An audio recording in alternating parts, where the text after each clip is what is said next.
Hare Nama, Hare Nama eva kevalam, Kalo nasteva, nasteva, nasteva gatiranyata.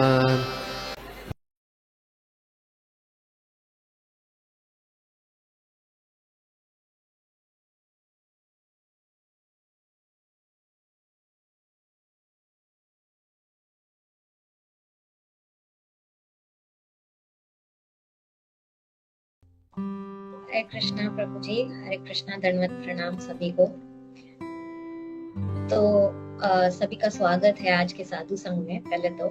और आज हम चर्चा करेंगे श्रीमद् भागवतम के तीसरे स्कंद के 15वें अध्याय के 45वें श्लोक के पहले 3 पैराग्राफ तात्पर्य के। ऐसे तो मेरी कोई योग्यता नहीं है कि मैं आप सब वरिष्ठ भक्तों के सामने कुछ भी कह सकूं, पर मेरे गुरु महाराज की प्रसन्नता के लिए और अपनी खुद की शुद्धता के लिए मैं एक प्रयास करना चाहती हूँ, और इसलिए आप सबसे आशीर्वाद मांगते हुए ओपनिंग प्रेयर से शुरू करते हैं।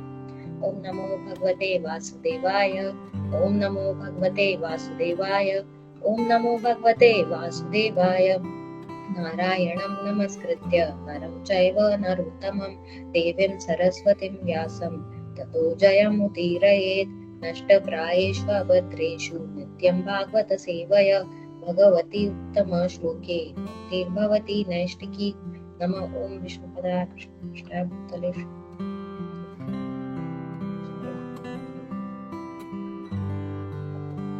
नमः ओम विष्णुपदाय कृष्ण कृष्णाय भूतले श्रीमते कांत स्वामी निति नमीने नमस्ते सरस्वती देवे गौरवाणी प्रचारिणे निर्विशेष शून्यवादी पाश्चात्य शतारिणे। जय श्री कृष्ण चैतन्य प्रभु नित्यानंद श्री अद्वैत गदाधर श्रीवासादि गौर भक्त वृंद। हरे कृष्ण कृष्ण कृष्ण हरे हरे, हरे राम राम राम हरे हरे। हरे कृष्णा। तो आज का श्लोक देखने से पहले हम एक छोटा सा रिकैप कर लेते हैं, क्योंकि श्लोक लिंक्ड भी है और कुछ लोग अगर फर्स्ट टाइम आ रहे हैं, पहले की क्लासेस नहीं अटेंड कर रहे हैं, तो उनके लिए भी। तो अब तक हमने पढ़ा कि जो 4 कुमार थे वो जब वैकुंठ के द्वार तक पहुंचे, तो जो 2 द्वारपाल थे वहां पे, जय विजय, उन्होंने 4 कुमार को अंदर आने से रोका।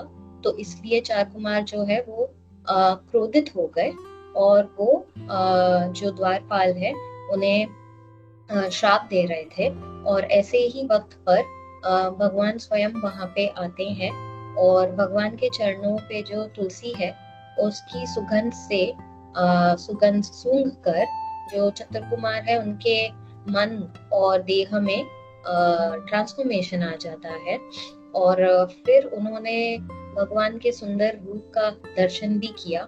और ये तुलसी की महिमा और भगवान के रूप की सुंदरता के बारे में कल माता जी ने बहुत ही उम्दा तरीके से हमें बताया था। और जब भगवान के रूप के बारे में बता रही थी तो तभी वो बहुत ही क्या बोलते हैं, स्माइलिंग फेस था उनका, जैसे वो एक्चुअली इमेजिन देख के बता रही हैं, ऐसा था। तो देखते हैं आज का श्लोक और ये रिलेट करते कि ऐसा क्यों। तो 3:15:45 श्रीमद् भागवतम। पुंसां गतिं मृगयताम् इह योगमार्गैर् ध्यानास्पदं बहुमतं नयनाभिरामम् कंसनं वपुर्दर्शयानम् अनन्यसिद्धैर् औत्पत्तिकैः समगृणन् युतमष्टभोगैः। Translation. This is translation by Srila Prabhupada, Jai Srila Prabhupada. This is the form of the Lord which is meditated upon by the followers of the yoga practice, and it is pleasing to the yogis in meditation. It is not imaginary but factual, as proved by great yogis.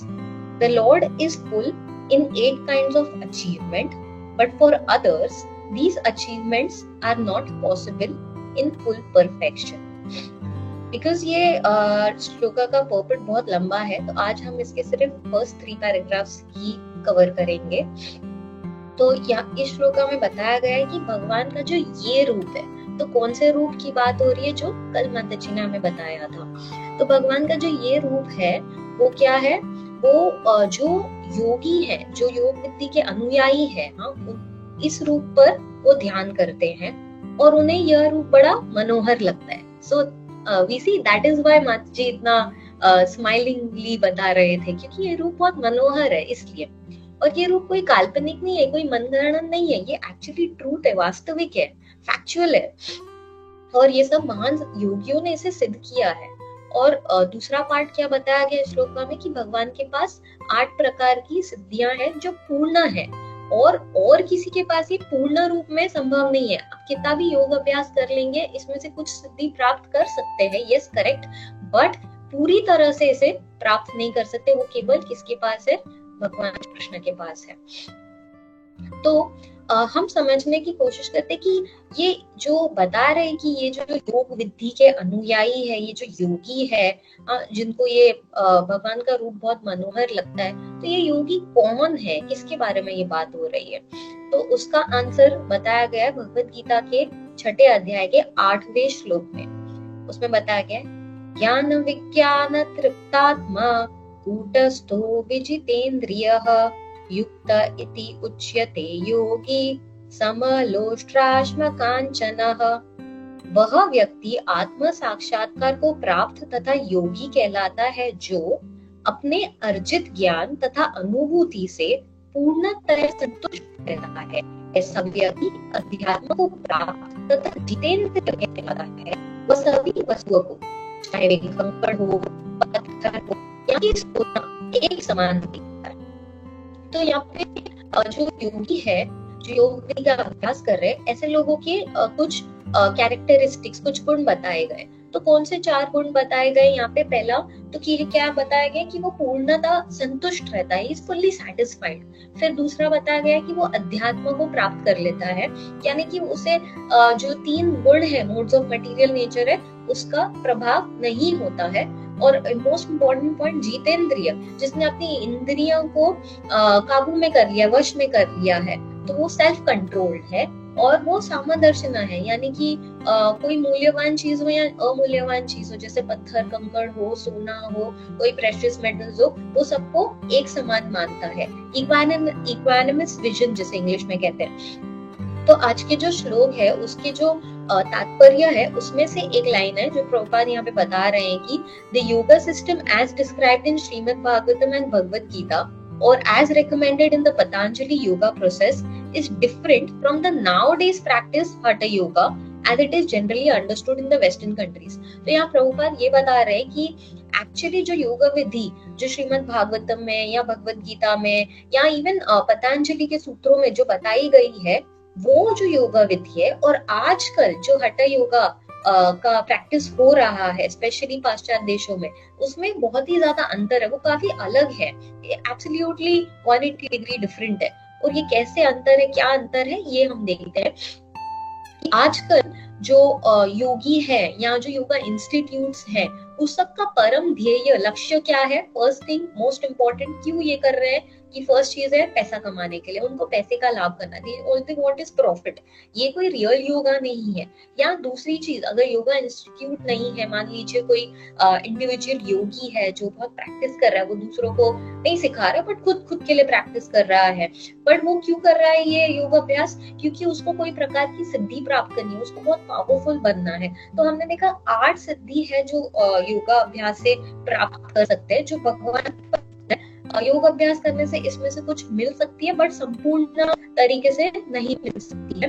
वो 8 सिद्धि, अनिमा यानी कि आप इतने छोटे हो सकते हो, अपने शरीर को एकदम छोटे से छोटा बना सकते हो, एकदम अणु के साइज का, like size of an atom, इतना छोटा। ये हमने देखा था कि जब भगवान श्री कृष्ण उत्तरा के गर्भ में गए थे तो तभी वो एकदम छोटे बन गए थे। फिर महिमा यानी आप अपने आप को बड़े से बड़ा बना सकते हो, तो हमने बलि महाराज के केस में देखा था। फिर बाद में गरिमा यानी कि जब आप अपने देह को इतना हैवी, एकदम भारी बना सकते हो, और उसका ऑपोजिट है लघिमा, जब आप एकदम वायु जितने हल्के हो सकते हो, एक फेदर जितना, lighter than a feather wait बोलते हैं जिसे, तो वो कर सकते हो। फिर प्राप्ति होता है, प्राप्ति यानी कि आप जो मर्जी जो सोचते हो आपको वो चीज मिल जाती है, आप वो चीज को प्राप्त कर सकते हो। प्रकम्या है, यानी कि आप जहाँ मर्जी वहां जा सकते हो, जैसे नारद मुनि है, चतुर्कुमार है, वो भी जा सकते थे, उन्होंने भी बहुत मेडिटेशन किया था, योग अभ्यास किया था। ईशत्व है कि जब आपके पास एक ऐसी सिद्धि प्राप्त कर ली है जहाँ से आप इवन नेचुरल फोर्सेस को कंट्रोल कर सकते हो। और लास्ट में वशित्व है कि जिससे आप किसी और पे कुछ यहाँ बैठ के किसी और पे प्रभाव कर सकते हो किसी भी फॉर्म का। तो ये 8 जो सिद्धि है ये योगा से योग अभ्यास करने से मिल सकती है, नॉट संपूर्ण बट थोड़े थोड़ी क्वांटिटी में। तो कुछ योगी होते हैं जो इनमें से कुछ प्राप्त करने के लिए बहुत कड़ा योग अभ्यास करते हैं। So that is also not the real purpose of yoga. तो अगर कभी ये प्राप्त कर भी ले बट ये ट्रू योगी नहीं है। एक्चुअल पर्पस फिर योगा का क्या होना चाहिए?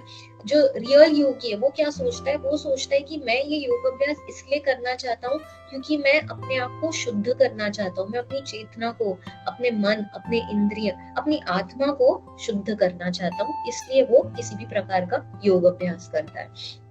तो ऐसा रियल योगी जो है वो कैसे बन सकते हैं? How become this kind of a true real yogi? तो उसका आंसर दिया गया भगवत गीता के 6th चैप्टर के 10th श्लोका में 6.10। उसमें बताया गया है कि ये जो योग की अवस्था है ये प्राप्त करने के जो इच्छुक जो साधक होते हैं उनको क्या करना चाहिए? पहली बात तो उनको एक एकांत स्थान में रहना चाहिए, ठीक है, और फिर अपने मन और शरीर दोनों के ऊपर नियंत्रण करना चाहिए। और फिर ये करने के बाद निरंतर भगवान के चिंतन में लीन रहना चाहिए। और लास्टली ये बताया गया कि उनको समस्त कामनाओं और सुखों से मुक्त रहना चाहिए, यानी कि they should be free from all material desires and feelings of possessiveness. Material desire से फ्री रहना चाहिए। हमने फर्स्ट पार्ट में देखा कि जो पैसे के लिए या कोई सिद्धि प्राप्त करने के लिए योगा करते हैं वो रियल योगी नहीं है। फीलिंग ऑफ पॉसेसिवनेस, इससे कैसे फ्री करना है और क्यों? क्योंकि अगर आपकी फीलिंग ऑफ पॉसेसिवनेस नहीं होगी तो ही तो आप चाहे पत्थर हो या सोना हो उसमें इक्वानिमस विजन एक दृष्टि से उसे देख पाएंगे ना। कैसे? एग्जाम्पल से समझते हैं कि फॉर एग्जाम्पल लेट्स से कि जितना ज्यादा आपका फीलिंग ऑफ पॉसेसिवनेस है उतना ज्यादा आप इक्वानिमस विजन नहीं कर पाएंगे। इसका एग्जाम्पल है कि लेट्स से कि आप सुपरमार्केट में गए और सुपरमार्केट में आपने एक ट्रॉली ली, उसमें आप 2-3 सामान कुछ डालते हैं खरीदने के लिए। अब वो ट्रॉली में सामान पड़ा है और अभी तक बिलिंग नहीं हुआ है और वो ट्रॉली मान लीजिए गुम हो गई है, उसमें से एक तो सामान कोई लेके चला गया और आप यहाँ वहां नहीं देख रहे थे और कोई चला गया लेके। तो आप देखा अरे ट्रॉली में से कुछ सामान मिसिंग है या ट्रॉली नहीं है, तो उतना बुरा नहीं लगेगा। रैदर कि अगर आपने बिलिंग कर लिया और फिर आप ट्रॉली बाहर लेके गए और उसमें से सामान अगर मिसिंग हो गया। क्यों? क्योंकि बिलिंग करने के बाद अब ये चीज मेरी हो गई, ये मेरा होने की जो भावना है, फीलिंग ऑफ पॉसेसिवनेस, वो आ गई और उसकी वजह से वो चीज आपके लिए ज्यादा मूल्यवान हो गई। पहले जब बिलिंग नहीं हुआ था वो मेरी नहीं थी अभी तक और इसलिए वो चली गई तो उससे बुरा नहीं लगा। सो द मोर कि we have this feeling of possessiveness, the more we attach value to the things, ठीक है। तो इसलिए हमें ये जो योगा अभ्यास करने वाले जो साधक है उनको क्या होना चाहिए? किससे मुक्त होना चाहिए? समस्त कामनाओं से भी मुक्त होना चाहिए और ये फीलिंग ऑफ पॉसेसिवनेस से भी मुक्त होना चाहिए। और कहाँ जाके ये योग अभ्यास करना चाहिए? एक एकांत जगह में, सेक्लूडेड प्लेस में जाके योग अभ्यास करना चाहिए, ऐसा इस श्लोका में बताया गया था।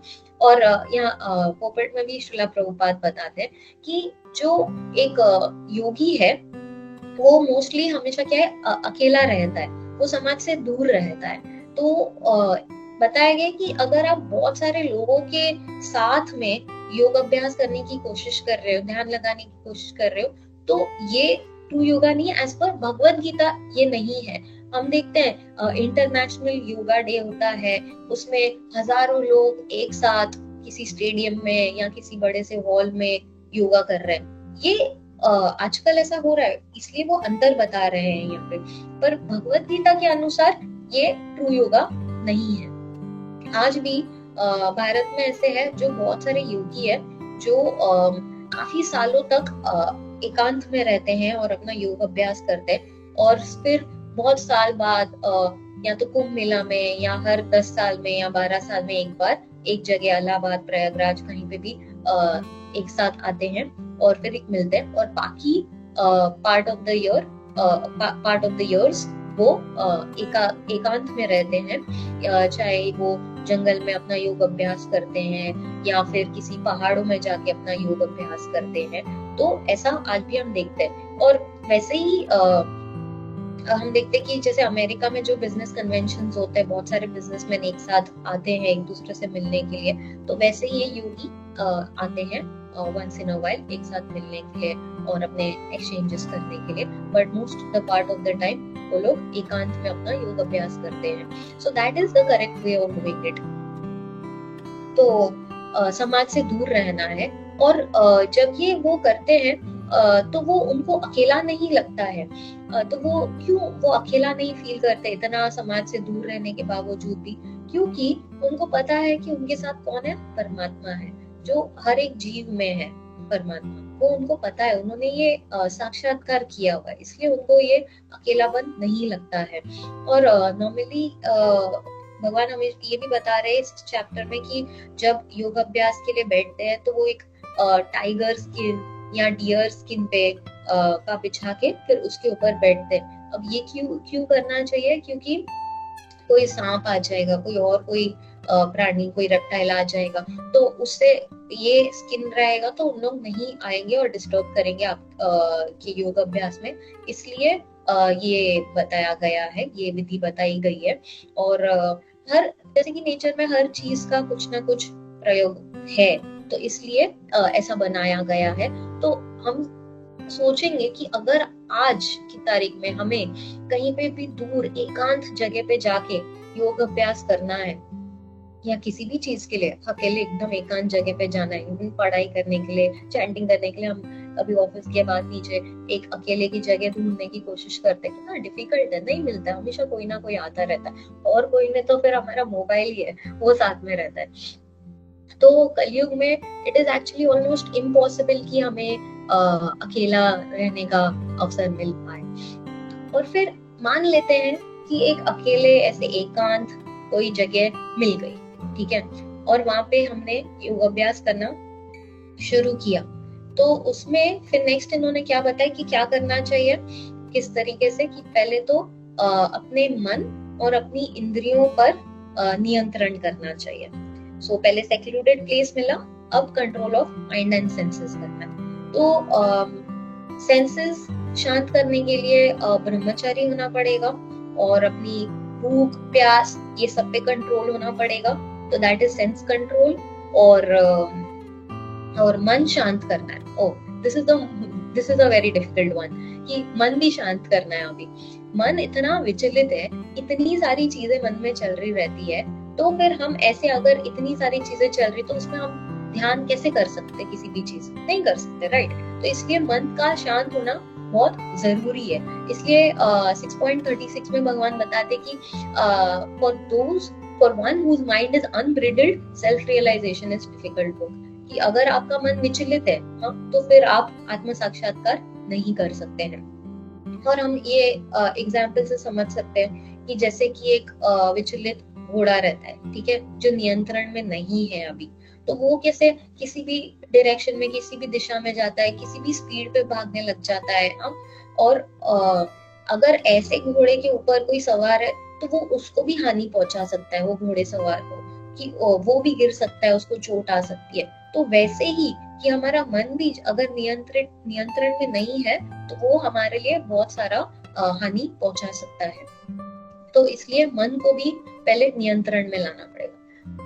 ठीक है, अगर मान लो एक एकांत जगह भी मिल गई, इंद्रिय को भी नियंत्रण में कर लिया, मन को भी नियंत्रण में कर लिया, अब क्या नेक्स्ट स्टेप क्या करना है? नेक्स्ट स्टेप क्या करना है? ध्यान लगाना है। हाँ, बट बहुत इंपॉर्टेंट है कि ध्यान किसका लगाना है, क्योंकि कुछ लोग होते हैं वो बोलते हैं वॉइड, कुछ नहीं, खालीपन पे ध्यान करना है। या कुछ योगा इंस्टीट्यूट्स बताते हैं, या पे योगा करते हैं, उनको बोलते हैं लाइट है, एक दिया या कैंडल लगा के रखते हैं और बोलते हैं अभी इस पे ध्यान करो, लाइट पे।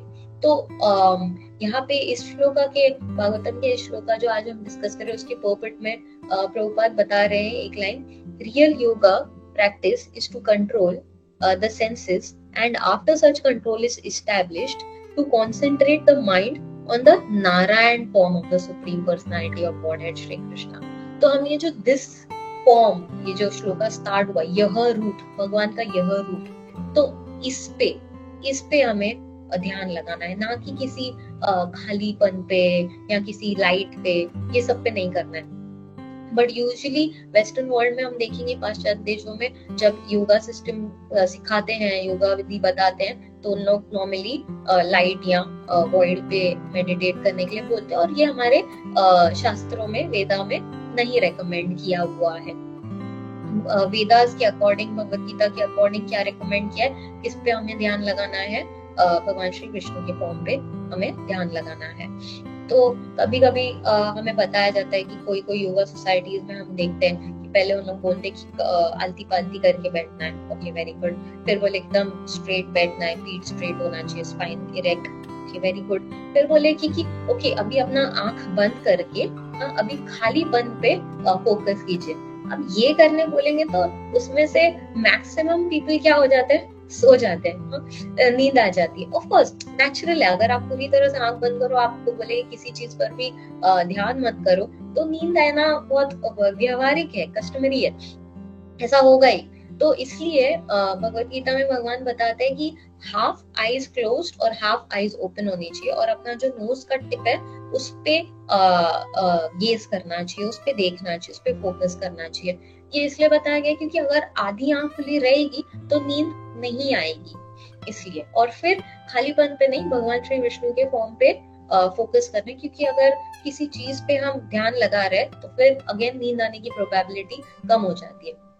तो ये सारे स्टेप्स बताए योग विधि के। तो ये सब सुनने के बाद अर्जुना ने क्या बोला, अर्जुना ने बोला हमसे ना हो पाएगा, ये सब एकांत जगह पे जाना, मन को कंट्रोल, इंद्रियों को कंट्रोल, ऐसे बैठो, आंख आधा खुला आंख आधा बंद, फिर नोज की टिप पे। अर्जुना ने बोला नहीं हो पाएगा। और जब अर्जुना ने बोला नहीं हो पाएगा, तो पहले उसका तो रीजन बताया कि क्यों नहीं हो पाएगा, क्योंकि अर्जुना ने क्या बताया, मन क्या है, मन बहुत ही चंचल है, इसलिए नहीं हो पाएगा। बोले यह चीज अव्यवहारिक है और अप्राप्य है मेरे लिए। और हाँ, इम्पोर्टेंट चीज कि यहाँ पे अर्जुना ने कुछ ढोंग नहीं किया कि हाँ आई कैन डू दिस या आई कैन ट्राई दिस, जैसे योगा के में बोलते हैं कि ये करो वो करो, हाँ I will try this, I can do this, ऐसे नहीं। अर्जुना बहुत ही एकदम कुछ ढोंग नहीं, एकदम स्ट्रेट फॉरवर्ड कि हाँ नहीं हो पाएगा, मुझसे नहीं हो पाएगा, ये चीज बहुत डिफिकल्ट बता रहे हो आप। इनफैक्ट सिर्फ ये नहीं बोला कि ये नहीं हो पाएगा, ये भी बोला कि एक बार कि विंड को कंट्रोल करना इजी है, बट मन को कंट्रोल नहीं कर सकते। सो इमेजिन एक हरिकेन आ रहा है, एक आदमी अपने दोनों बाएं फैला के वो हरिकेन को कंट्रोल करने की कोशिश कर रहा है, इम्पॉसिबल है। बट अर्जुना इज सेइंग उससे भी ज्यादा इम्पॉसिबल है मन को कंट्रोल करना, मतलब नहीं हो सकता है। और एक इम्पोर्टेंट बात है, जब अर्जुना ये बोल रहे थे कि हमसे ना हो पाएगा, तब उन्होंने भगवान को एक पर्टिकुलर नाम से संबोधित किया था, और वो नाम कौन सा था, मधुसूदन। मधुसूदन करके बोला, हे मधुसूदन। तो मधुसूदन वर्ड बहुत इंपॉर्टेंट है, ये नाम से संबोधित करना। क्यों? क्योंकि Madhusudan is basically Madhu demon को जिसने वध किया है भगवान ने। सो अर्जुना जो बता रहे, ये जो माइंड है वो मधु डीमन को कंपेयर कर रहे हैं। तो ये जो हमारा मन है वो भी एक असुर जैसा ही है। अगर भगवान इस असुर को का वध कर सकते जैसे कि उन्होंने मधु का किया था, तो तब जाके फिर मैं योग का अभ्यास कर सकता हूँ, ऐसा अर्जुन बताना चाह रहे। इसलिए अगर हम सोच सकते हैं, अगर अर्जुना जैसे महान व्यक्ति अगर वो बोल रहे हैं कि मन को नियंत्रण करना अव्यवहारिक अप्राप्य है, तो हम तो कहाँ ही कुछ सोच सकते हैं या ट्राई भी कर सकते हैं, राइट? तो ये चीज बहुत ज्यादा एकदम डिफिकल्ट और इम्पॉसिबल ऐसे लगेगी, विच इज करेक्ट। बिकॉज अगर हम सोचेंगे कि हम कहाँ पे, हम एक भौतिक जगत में, ओके। अब भौतिक जगत को किससे कंपेयर किया गया है, एक फॉरेस्ट फायर से कंपेयर किया गया, महादेवाग्नि से कंपेयर किया गया। इमेजिन एक सिचुएशन है, आप एक फॉरेस्ट में जाते हो, ठीक है, और वहां अचानक से एक फॉरेस्ट फायर स्टार्ट हो जाता है। आप कितना भी पानी डाल दो, कितने भी फायर ब्रिगेड आ जाए, वो फॉरेस्ट फायर को कंट्रोल नहीं कर सकता है। उसको और इतना फास्ट वो स्प्रेड होने लग जाता है, क्योंकि एक के बाद दूसरे तीसरे ट्रीज में ऐसे आग कंटिन्यूस लगने लग जाती है। इवन जो एनिमल्स और बर्ड्स है वो भागने लग जाते हैं। पूरा पूरा जो एनवायरनमेंट है वो कितना एंजाइटी वाला एनवायरनमेंट है। हाँ, सब जगह पैनिक है, सब जगह एंजाइटी है, और हम ऐसी जगह पे रह रहे हैं। तो ऑब्वियसली ऐसे में हमारा मन विचलित ही रहेगा ना। ऐसे एनवायरनमेंट में अगर बोलेंगे कि मन को शांत करो, तो इट्स वेरी डिफिकल्ट, इम्पॉसिबल है ये चीज। और हमारा मन हमें बताता है कि चलो अगर हम ये कर रहे हैं अभी हम अशांत है, ठीक है, हम नेक्स्ट यहाँ जाएंगे तो शायद हमें उससे खुशी मिलेगी। बोले ये जॉब नहीं तो दूसरी जॉब, या फिर ये जॉब में अगर प्रमोशन मिलेगा तब, अच्छा शादी हो जाएगी तब, अच्छा बच्चे हो जाएंगे तब, अच्छा ये कंट्री छोड़ के चले जाएंगे, वो कंट्री में बेटर रहेगा। ऐसे करके हमें होप हमेशा जो रहता है, ये मन है ना जो बता रहा है कि यहाँ विचलित है, यहाँ शांत हो जाएगा, ये सर्कमस्टेंस, कोई सिचुएशन चेंज करने से मन शांत हो जाएगा। दैट इज एन इल्यूजन, वो होना नहीं है। ठीक है, क्यों नहीं होना ये चीज? क्योंकि दुःखालय में शाश्वत, जो मैन्युफैक्चरर ऑफ दिस वर्ल्ड है वो बना रहा है। जो मैन्युफैक्चरर है किसी भी एक प्रोडक्ट है, कोई भी इक्विपमेंट है, उसका जो मैन्युफैक्चरर है वो सबसे बेस्ट बता सकता है ना इस प्रोडक्ट के बारे में। तो ये पूरे भौतिक जगत का जो मैन्युफैक्चरर है वो उसको दुःखालय में शाश्वत बोल रहा है, a place of misery and temporary. तो फिर हम कैसे सोच सकते हैं कि हम यहाँ से वहां करेंगे या यहाँ से वहां कुछ चेंजेस करेंगे तो उससे हमारा मन शांत हो जाएगा? नहीं होने वाला है। सो ये सब इल्यूजन है। तो फिर अभी इसलिए अर्जुना बहुत करेक्टली बोल रहे हैं कि ये नहीं हो सकता है। तो इसके रिप्लाई में कृष्णा एक हैक बता रहे हैं हमें, सीक्रेट हैक बता रहे हैं। तो बोल रहे हैं कि कृष्णा इज आल्सो अग्रीइंग ना, कृष्णा भी बोल रहे हैं कि हाँ आई अग्री कि Arjuna whatever you are saying कि मन बहुत चंचल है और उसको कंट्रोल करना भी से भी डिफिकल्ट है। ही नॉट सेइंग नहीं you can do this, saying that agree, but वो एक मिडवे सॉल्यूशन बता रहे हैं। तो क्या मिडवे सॉल्यूशन बता रहे हैं?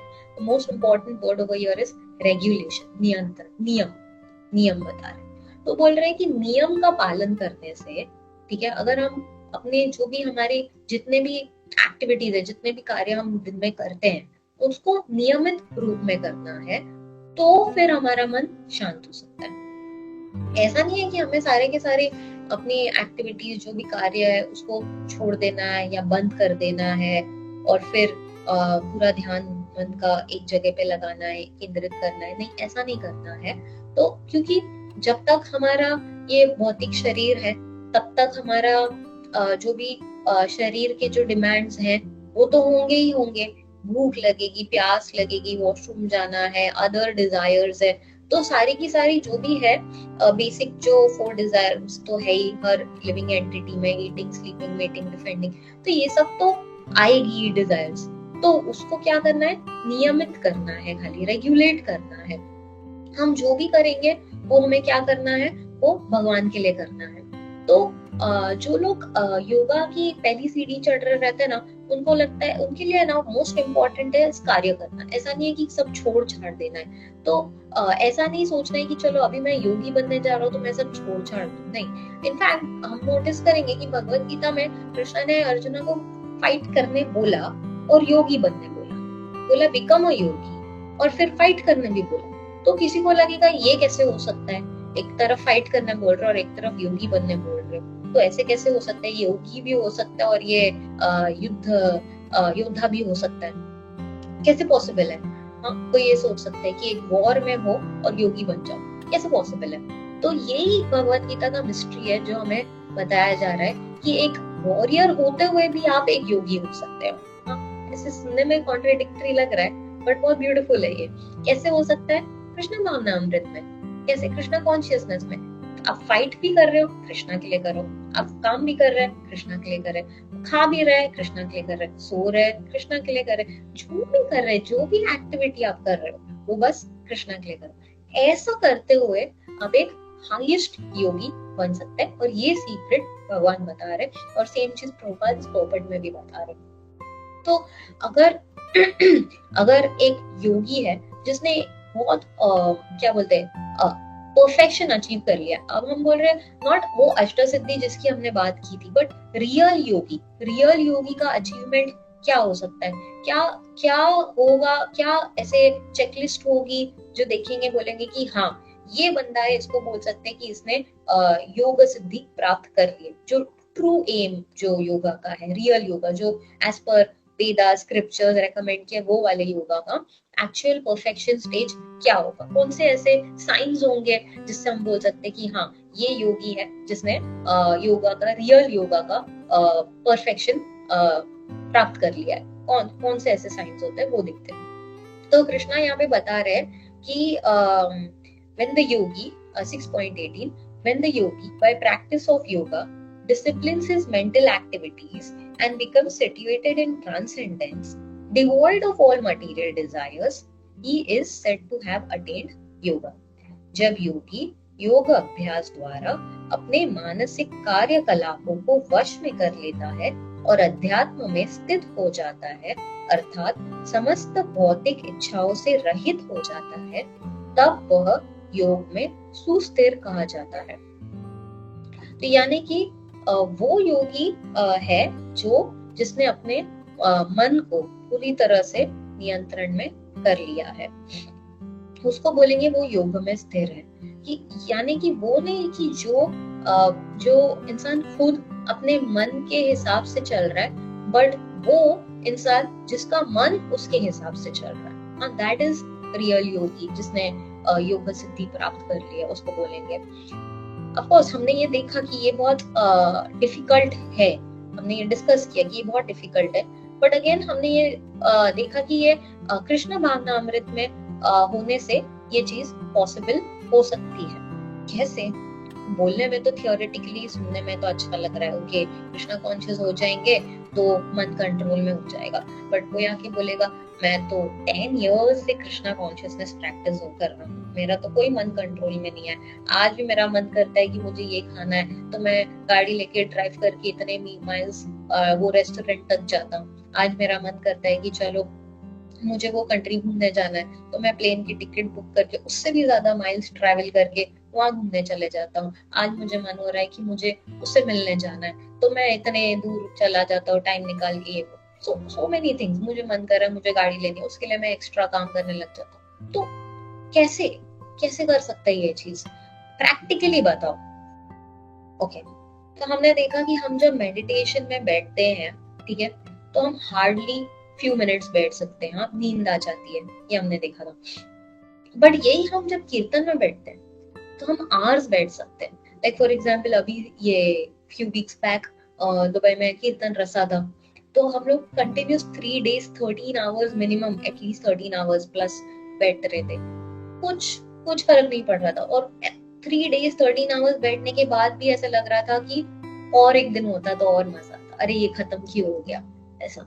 उसमें ऐसा नहीं लगा रहे यार कि पीठ दुख रही है या ये हो रहा है, ऑफ कोर्स वो 4 दिन के बाद तो पता चला, बट इट्स लाइक पॉसिबल कि हम कंटिन्यूसली मेडिटेशन में थे, कृष्णा कॉन्शियसनेस में थे, बिकॉज हम कीर्तन सुन रहे थे। या फॉर एग्जाम्पल समटाइम्स हम कोई बहुत इंटरेस्टिंग कृष्ण कथा सुनते हैं, जैसे जब भागवतम सप्ताह होता है, जब महाराज आते हैं या प्रभु आते हैं, सीनियर लेक्चरर्स आते हैं, वो हमें कृष्ण के बारे में इतनी सारी चीजें, जब कृष्ण लीला बता रहे रहते हैं, तो हम लिटरली उसमें ऐसे खो जाते हैं, मग्न हो जाते हैं कि हमें पता ही नहीं चलता है कि कितने आवर्स हो गए, कितना टाइम हो गया। तो दैट वे जितना टाइम हम उस एक्टिविटी में है, जितना टाइम हम डिवोशनल सर्विस में है, तो उतना टाइम हमारा माइंड कंप्लीटली कंट्रोल में है, क्योंकि वो कृष्ण की सर्विस में लगा हुआ है, correct. So the hack is कि अगर हम मैक्सिमम टाइम डिवोशनल सर्विस में रहेंगे, उतना टाइम हमारा माइंड कंट्रोल में रहेगा, ठीक है।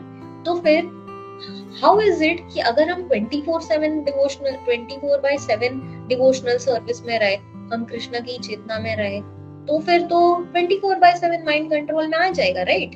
ओके, तो पहले इजी सेट देन डन, फिर से बोलेंगे कि ठीक है, कीर्तन में बैठना समझा फ्यू आवर्स, लेक्चर में बैठना समझा फ्यू आवर्स, फ्यू डेज, ठीक है, बट 24/7 यानी कि 7 दिन 24 घंटे ये कैसे कर सकते हैं? ये भी कृष्णा खुद हमें हेल्प कर रहे करने के लिए। कैसे? कृष्णा ने हमें बताया कि I am the taste in water, I am the light of the moon, I am the light of the sun, I am the ability in man, I am the intelligence, I am the living force in all their living entities and so much more. ये सारी चीजें कृष्णा ने बताया। तो जब भी हम, जैसे कि फॉर एग्जाम्पल हम मून लाइट देखेंगे तो हमें क्या याद आएगा? कृष्ण याद आएगा। सनलाइट तो थ्रू आउट द डे होता है, वो देख के हमें क्या याद आएगा? कृष्ण याद आएगा। अगर कोई बहुत ही अमेजिंग कुछ फीट कर रहा है, कोई बहुत अमेजिंग चीज ऑफिस में भी काम करता है, किसी ने बहुत अच्छा प्रोजेक्ट किया है, तो हमें क्या याद आना चाहिए कि ओके ये स्किल, ये एबिलिटी, ये इंटेलिजेंस भी इसको कौन दे रहा है, कहाँ से आ रहा है, दैट इज उसका सोर्स क्या है? वो भी कृष्ण है। तो उसके बाद एनवी नहीं आएगी, उसके लिए इनफैक्ट क्या आएगा? उसके लिए हमें अप्रिसिएशन आएगा इस तरह से। और फिर टेस्ट इन वाटर, जितनी बार पानी पिएंगे तो हमें क्या याद आएगा? रसम याद आएगा। तो इस प्रकार से कृष्णा खुद हमारे लिए इजी बना रहे। जितना टाइम हम डिवोशनल सर्विस में रहेंगे उतना टाइम हम मन को कंट्रोल कर सकते हैं। तो जो हाईएस्ट योगा मार्ग प्रोसेस है ना, वो क्या है? वो क्या है? वो बीइंग कृष्णा कॉन्शियस है, कृष्णा भावना अमृत में रहे और हाईएस्ट योगी बने। तो that is what Prabhupada is trying to explain ये 3 पैराग्राफ्स में। अब योगा क्या है ना, जो ध्यान योगा होता है ना, उसके 8 टाइप्स ऑफ प्रोसेसेस है, जो यम, नियम, आसन, प्राणायाम, ये सब है। तो उसमें है जब ये जो 8 प्रोसेसेस है योगा के, तो उसमें जो हाईएस्ट वाला होता है ना, वो क्या होता है? समाधि होता है। समाधि यानी कि क्या? किसी चीज में एब्जॉर्ब हो जाना कंप्लीटली, ठीक है। तो यहाँ पे प्रभुपाद हमें बता रहे हैं कि being always engaged in some activity connected with Krishna is actual समाधि। तो समाधि का डेफिनेशन यहाँ पे प्रभुपाद हमें क्या बता रहे हैं कि समाधि वो है कि हम कभी जब भी कोई कृष्णा से रिलेटेड कोई भी कार्य कर रहे हैं, वही समाधि है। तो अगर हम पूरा दिन कृष्णा से रिलेटेड एक्टिविटीज कर रहे हैं तो हम पूरा दिन समाधि में, राइट? तो सिर्फ तो ऐसा नहीं है कि हम समाधि में जब होते हैं तो हम खाते नहीं है, पीते नहीं है, सोते नहीं है। नॉर्मली जनरल पॉपुलेस को डेफिनेशन ऑफ समाधि ये लगता है। तो अगर जो योगी है और वो समाधि को अचीव करने की कोशिश कर रहा है, तो योर प्रभुपाद ने आपको बताया है easiest way and a different way how to achieve this samadhi. तो आप सब जो यहाँ पे वरिष्ठ भक्त हैं, मैं आप सब से आशीर्वाद मांगती हूँ कि आप मुझे आशीर्वाद दे, आप मुझे ब्लेस करें कि मैं भी 24/7 कृष्णा कॉन्शियसनेस में रहूं और अपने मन को इस प्रकार कंट्रोल कर सकूं। हरे कृष्णा प्रभु जी, थैंक यू सो मच।